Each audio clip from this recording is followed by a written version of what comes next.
I studied at IIT Madras, Mechanical Engineering, IDC Product Design, and at the Rhode Island School of Design, Graphic Design.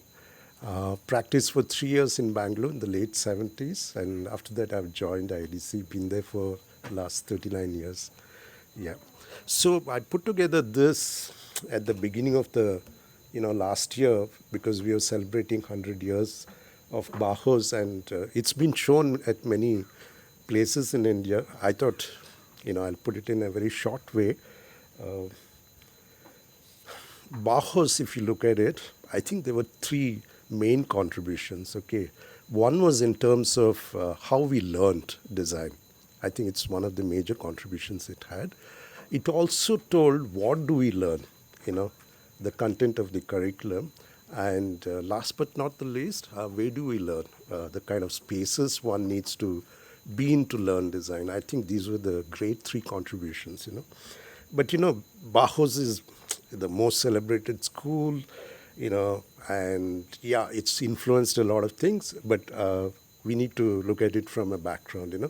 1900s was a great time for ideas. Okay, two thinkers which did a lot for learning is John Dewey.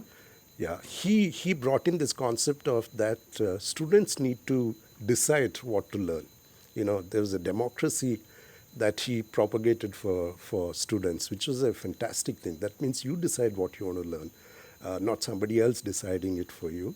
And of course, Montessori, who brought in this idea that you play around and then you discover, how to learn and things like that. Of course, Montessori influenced even schools. And you won't believe it, the first school in India on Montessori came in the 1900s in India. Yeah, of course, let's get to, Bauhaus. Walter Gropius, given the task of merging a school of art and a school of applied art, he thought, why don't I combine it together? Great thought, okay. There's no essential difference between an artist and the craftsman, so he wanted to kind of do it. Great experimentation. He managed to get really, good people around, okay, and that's how Bauhaus came up. Okay, interestingly, if you look at it, that side is the workshops with large windows, okay, and this tall structure is the hostel for students, and the first floor, the faculty were there, but on the ground floor, all the studios, okay. And they were not really called as teachers, they were called as facilitators then. They were like friends. And classic example is, if you look at it, I'll just go through it. So if you look at the curriculum itself, it's got the basic course, which was a 6 months course, okay, followed by study of materials, nature, colors, and then you went on to studying things. Okay, so this is how the curriculum was structured. And yeah, Wheaton, for example, is one of the faculty members. You can look at him. He's dressed like a monk, okay, but very passionate about what he preached. Okay, he who wishes to become a master of color must see, feel, experience each individual color in its endless combinations with all colors. Yeah, the faculty, they practiced what they taught. Okay, so that's one of his paintings. And his book, The Elements of Color, is still a classic. You can still refer to it, and yeah, you can learn from it. Paul Klee, another faculty member, Swiss, German. One eye sees, the other feels. See, they're making great connections. This is a line going for a walk from his book. Yeah, and he did great paintings. Of course, they embrace modernism, and great examples of this. This is the cities with the sun. Kandinsky came from wanton, Russia.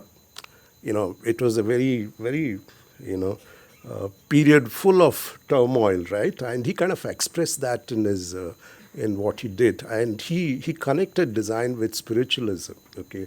That is beautiful, which is produced by the inner need, which springs from the soul. Yeah, and his books are also on concerning the spiritual in art. Okay, so yeah, that's his paintings, which led to very dynamic paintings, right?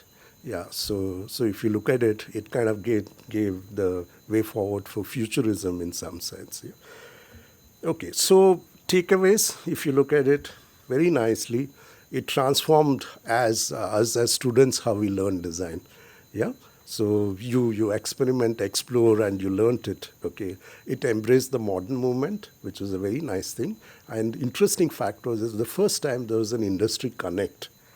So the products were supposed to be made in the industry. Of course, a couple of phrases became like an iconic phrases for all of us students. Less is more. I mean, that statement has a lot of loaded meaning in it. Yeah. Yeah. Again, an architect who did this. And of course, form follows functions.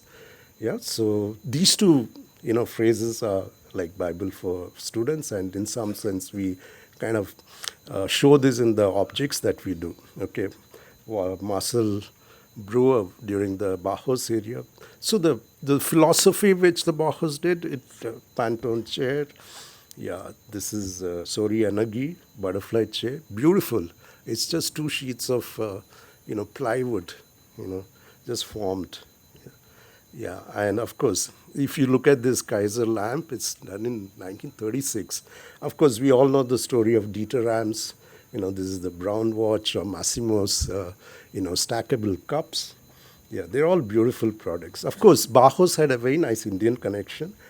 Uh, Tagore had just won his Nobel Prize. He was a celebrity in Germany, and he just visited Bauhaus just 2 years after that, and managed to get the first exhibition of Bauhaus in Calcutta. Okay, 1921.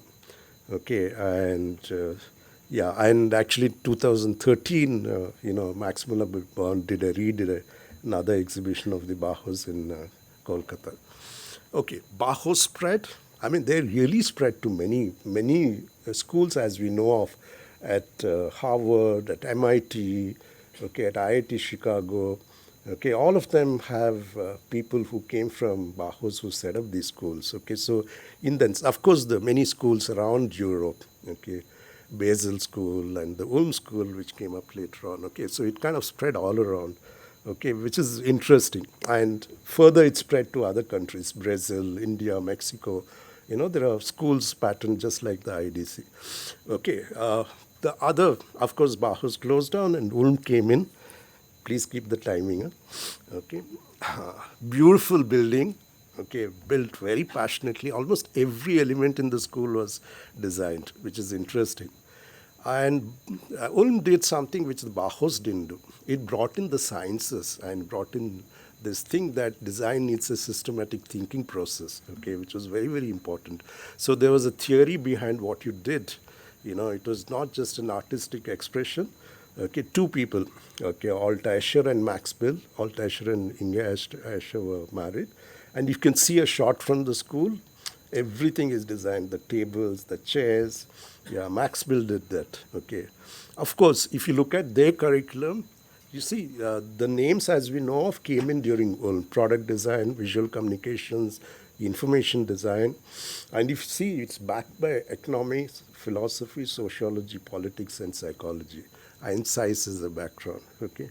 Great contribution. So this is Altair, great designer. He did the Munich Olympics. It's still an iconic piece of design.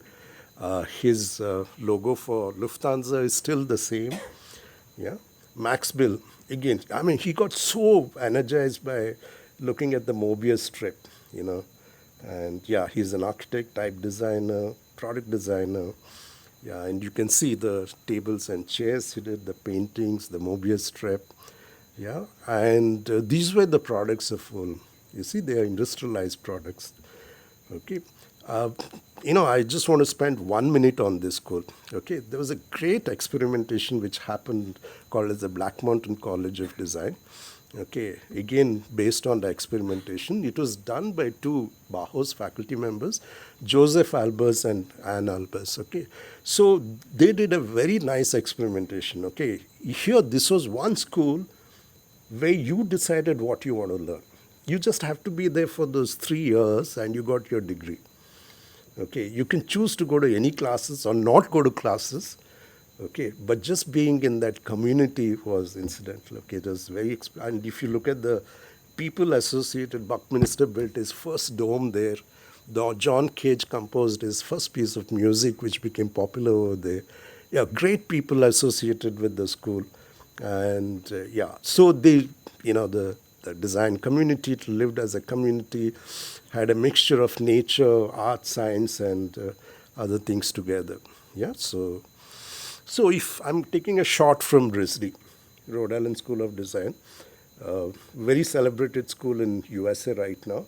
This is the first year graphic design module. Okay, they have one course every day. Okay, and basic design is gone. Okay, we all think about these foundations which the Bauhaus did. RISD doesn't have it. It's got integrated into other courses. Okay, and these repeat once in another. Okay, so I'm looking at pedagogic transformations. This is from Carnegie Mellon Schools. Okay, they've taken three pillars: communications, products, and environments, and the students kind of wave through this. You have a choice of choosing products or communication or environment, or maybe just doing one and majoring in it. So the students have a lot of choice. This is in the undergraduate studies. This is another, I think we should be aware of this. This is the new school, in Singapore University of Technology and Design. For them, the foundations of design are science. If you look at the first year courses, they're physics, chemistry, biology, of course, design, humanities, okay? And then they branch off into architecture, product design, systems design, or information design. Okay, I think design is not the way we thought it was. It's actually looking at the people thinking of the future and integrating it in different ways. I think we need to learn from this. Okay, great schools. Architecture is very much from Bauhaus and Ulm Art Center. Okay, beautifully done. Okay, studios. Yeah, this is the Glasgow School of Art. If you look at it, okay, UK actually made design into a business, teaching design. Okay, and this model was taken by Australia and replicated at Hong Kong, Singapore. So if you look at the schools there, they're like big schools. They've invested millions into these schools, okay, and they think that design education is lucrative enough to stand on its own. Yeah, that's one way of thinking. Yeah, their workspaces, no more classrooms. Yeah. Yeah, if you look at it. Of course, we have our own great examples. The SEPT in Ahmedabad, a beautiful campus, Doshi's design. I'm running through it. This is the NTU Art and Design School in Singapore at NTU. It's almost the most iconic building in the whole campus. Yeah, yeah, you can see that. Yeah, NID, of course, great campus. Yeah, and again, great history also. Yeah, I'm not going into details of it, but some of the nice things about the campus is its flexible spaces, which can be turned into something else if you want to. Yeah. Yeah, and also NID had lots of people somewhere or the other connected with Ulm and, Bauhaus coming to teach at design. Of course, IDC was an extension of IIT, but, it looked at holistic design education, and we looked at unmet needs of the society right from the beginning, 1969, to designing of gamelas, to shoe shine, units, things like that. Yeah, and of course we had great teachers, and of course Professor Natkani's inspiration to be there. See, Ulm has been my biggest influence: purity, precision, details. Yeah, so much. And we had Sugiura from Japan and Bonsipi from Brazil come in and do our curriculum. I think the biggest contribution IDC did was this 2-year program, okay, called the Master of Design program. Nobody thought that you can actually make a designer out of an engineer. Professor Natkani, you have to give it to him. He actually believed in it, in a short time, and yeah, this program has got replicated all over the country. Yeah, this is the model if you look at it. Yeah, it kind of gave a grounding to students. Okay, what we've done is we've taken that idiom into the undergraduate program. We've got an integrated program. Students don't specialize in anything in the first 4 years.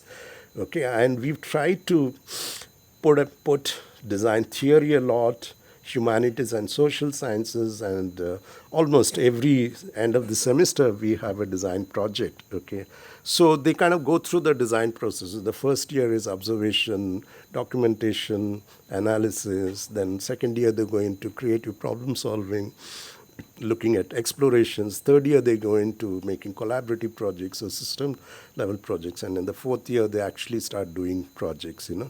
So this has been the model, and of course if they finish 4 years they can do the fifth year and get a master's program. So that's again new. I'm sure many schools will start that you can actually get a master's in 5 years. Okay. So let's look at the overview of Bauhaus. Okay, so we had many people connected with that. Okay, I mean, yeah, one was Rabindranath Tagore, Professor Nadkarni went to Ulm School, Vikas Satwalekar, Ashwant Chowdhury, a great graphic designer, Mahendra Patel, went and studied at the Basel School. Many of us went to, Kumar Vyas came from the Central College in UK, RCA, many students came. I went to RISD, yeah. Yeah, 1961, NIT, IDC. Of course, now, you have so many new schools coming in here. I'm going to end this. I think the key three issues we need to debate probably are what is the context for design in our country, how it is relevant in the context of modern India, and can we start design at the school level itself so that, so that we are prepared, in the future. Okay. With that, I'll stop it. Okay. And, this is the last slide. Okay. So one of us, alumni, when he came, Sridhar, I really liked it. He said that, what did I learn in IDC? He said, of course, I learned creativity and aesthetics. But he said the biggest takeaway for me was the freedom to think. IDC really taught me and gave me this freedom, which was, I think, the most important takeaway for us, as students of design. Yeah, that's it. Thanks a lot.